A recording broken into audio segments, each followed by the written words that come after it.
I have to ask you about the incident that happened in Circleville. When you watched the video, what was your first thought? Oh, it was horrifying.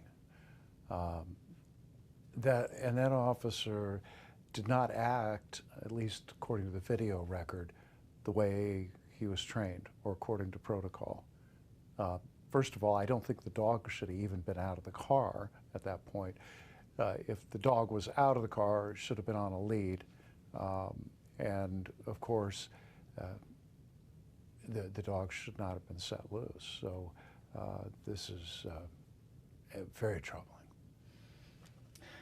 Is it concerning to you that the Ohio State Highway Patrol troopers were telling the Circleville police officer, do not deploy the dog, do not deploy the dog, and yet after those instructions he continued to let the dog loose?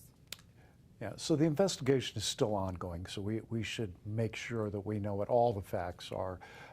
But as I say, the video is troubling. Look, the Highway Patrol had jurisdiction over the scene. They had stopped the defendant. The defendant was not resisting at that point. They were in charge of the scene. For another officer from another agency to come up and act independently is not the way we do things. And I'm just scratching my head about what he was thinking. Do you agree with Circleville Police Department's decision to fire the officer? Well, without having seen the results of the full investigation, certainly the video records would support their decision.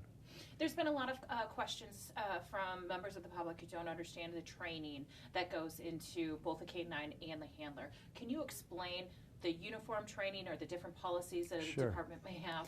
So if you want to be a K-9 officer, you have to be trained and certified with your partner, with your K-9 partner.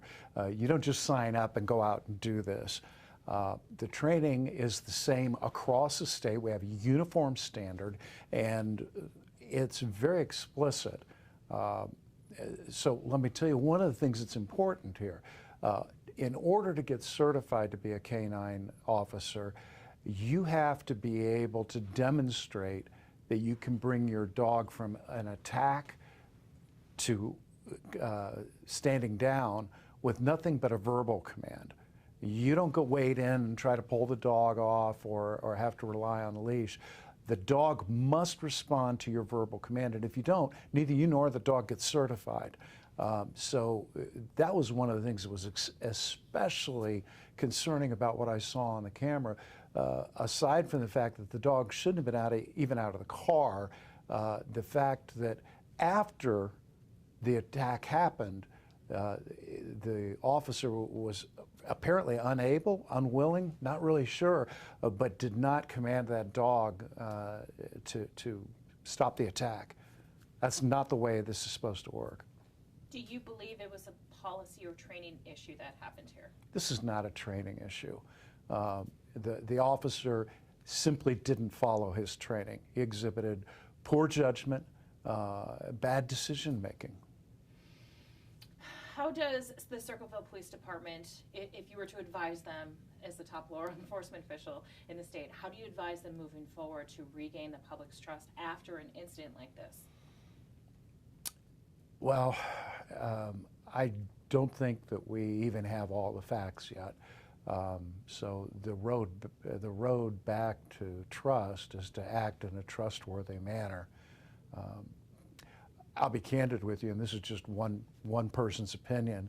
I'm not sure after an event like this that they ought to continue to have a K-9 unit. There ought to be a gap, and then retraining and recertification. What can BCI, what can OPATA do to work with this department to make sure that everyone is properly trained and follows that training? Well, remember, it's not everyone. It's one officer, one dog, and they form a unit, and they have to work together, be trained together, certified together. If they're going to have a K-9 function, our office obviously sets the standards, and we're there to assist them. But ultimately, training, retraining, recertification, all of these things are going to have to happen. Are you aware of anything in the officer's personnel file, in his OPATA records or anything like that, that stands out that concerns you? I haven't seen the officer's personnel file. Anything else about that incident that you want to respond to or add? I just want to reiterate something.